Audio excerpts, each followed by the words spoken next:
ಹಿರಿಯೂರು ಬಳಿ ಬಸ್ ದುರಂತದಲ್ಲಿ ಮಗಳನ್ನ ಕಳೆದುಕೊಂಡ ಹಾಸನದ ಚಂದ್ರೇಗೌಡ ಕಣ್ಣೀರಿಟ್ಟಿದ್ದಾರೆ. ಮಾನಸಾಗೆ ಮದುವೆ ನಿಶ್ಚಯ ಆಗಿತ್ತು. ಇದೇ ಭಾನುವಾರ ಮದುವೆ ನಿಶ್ಚಯದ ಬಗ್ಗೆ ಮಾತನಾಡಬೇಕಾಗಿತ್ತು. ಇಂಥ ಸಂದರ್ಭದಲ್ಲಿ ಹೀಗಾಗಿದೆ ಅಂತ ಕಣ್ಣೀರು ಹಾಕಿದ್ದಾರೆ. ಮಗಳು ಎಂಜಿನಿಯರಿಂಗ್ ಮುಗಿಸಿ ಬೆಂಗಳೂರಿನಲ್ಲಿ ಕೆಲಸ ಮಾಡಿಕೊಂಡಿದ್ಲು. ಬಾಲ್ಯದಿಂದಲೂ ಗೆಳತಿಯರಾಗಿದ್ದ ನವ್ಯ ಹಾಗೂ ಮಾನಸ ಸ್ನೇಹಿತರ ಜೊತೆಗೆ ಪ್ರವಾಸ ಹೋಗುವ ಸಂದರ್ಭದಲ್ಲಿ ಈ ಅಪಘಾತ ಆಗಿದೆ. LKGಯಿಂದ ಎಂಜಿನಿಯರಿಂಗ್ MTech ವರೆಗೂ ಕೂಡ ಜೊತೆಯಾಗಿ ಓದಿದ್ರು ಅಂತ ಕಣ್ಣೀರಿಟ್ಟಿದ್ದಾರೆ.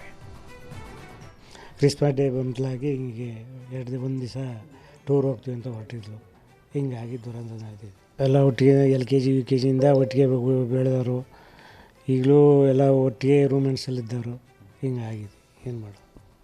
ಬೆಂಗಳೂರಲ್ಲೇ ಇದ್ಲು. ಈಗ ಕೊನೆಯದಾಗಿ ಅವತ್ತು ನಿನ್ನೆ ರಾತ್ರಿ 9 ಗಂಟೆಲಿ ಕೊನೆಯದಾಗಿ ಮಾತಾಡಿದ್ಲು. ಅಷ್ಟು ಬಿಟ್ಟರೆ ಇನ್ನೇನಿಲ್ಲ. ಶುಕ್ರವಾರ ಶನಿವಾರ ಚಿತ್ರದುರ್ಗದ ಹಿರಿಯೂರು ಬಳಿ ನಡೆದ ಬಸ್ ದುರಂತದಲ್ಲಿ ಚನ್ನರಾಯಪಟ್ಟಣದ ನವ್ಯ ಮೃತಪಟ್ಟಿದ್ರು. ಚನ್ನರಾಯಪಟ್ಟಣ ಮಹಾಲಕ್ಷ್ಮಿ ಲೇಔಟ್ನಲ್ಲಿರುವ ಮನೆಯಲ್ಲಿ ನೀರವ ಮೌನ ಆವರಿಸಿದೆ. ಮಗಳನ್ನ ನೆನೆದು ನವ್ಯ ತಂದೆ ಮಂಜಪ್ಪ ಕಣ್ಣೀರು ಹಾಕಿದ್ದಾರೆ. ಕಂಡು ಹಿಡಿಯಲಾಗದ ಸ್ಥಿತಿಯಲ್ಲಿ ಮಗಳ ಮೃತದೇಹ ಇತ್ತು. ಮಗಳನ್ನ ನೆನೆಸಿಕೊಂಡು ಬಿಕ್ಕಿ ಹತ್ತಿದ್ದಾರೆ. ಮೃತದೇಹ ಪತ್ತೆಗೆ DNA ಪರೀಕ್ಷೆಗೆ ಒಳಪಡಿಸಲಾಗಿದೆ.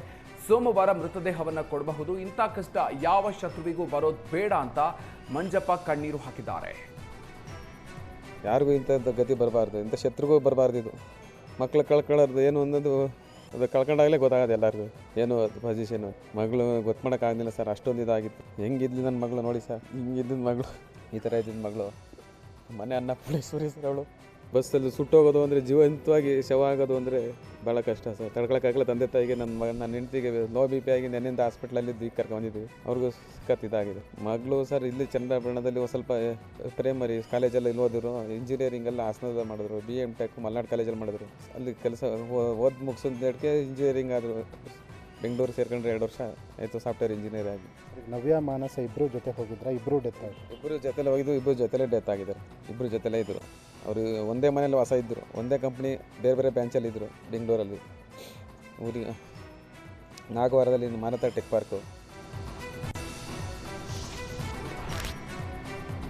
ಕಳೆದ 3 ವರ್ಷಗಳಿಂದ ಚಿರತೆ ಹಾವಳಿಗೆ ಮಂಡ್ಯ ಜಿಲ್ಲೆಯ ಜನರು ಭಯಭೀತರಾಗಿದ್ರು. ಊರಿನಲ್ಲಿ ಹಲವು ಜಾನುವಾರುಗಳ ಮೇಲೆ ದಾಳಿ ನಡೆಸ್ತಾ ಇದ್ದ ಚಿರತೆಯನ್ನ ಅಧಿಕಾರಿಗಳು ಸೆರೆ ಹಿಡಿದಿದ್ದಾರೆ. ಮಂಡ್ಯ ಜಿಲ್ಲೆ KR ಪೇಟೆ ತಾಲೂಕಿನ ಮತ್ತಿಕೆರೆ ಗ್ರಾಮದಲ್ಲಿ ಇರಿಸಿದ್ದ ಬೋನಿಗೆ ಚಿರತೆ ಬಿದ್ದಿದೆ. ಅದಲ್ಲದೆ ಮತ್ತಿಕೆರೆ ಗ್ರಾಮದಲ್ಲಿ ಮತ್ತೆರಡು ಚಿರತೆ ಇರಬಹುದು ಅಂತ ಗ್ರಾಮಸ್ಥರು ಅಧಿಕಾರಿಗಳಿಗೆ ತಿಳಿಸಿದ್ದಾರೆ. ಆದಷ್ಟು ಬೇಗ 2 ಚಿರತೆಯನ್ನ ಸೆರೆ ಹಿಡಿಬೇಕು ಅಂತ ಗ್ರಾಮಸ್ಥರು ಆಗ್ರಹಿಸಿದ್ದಾರೆ.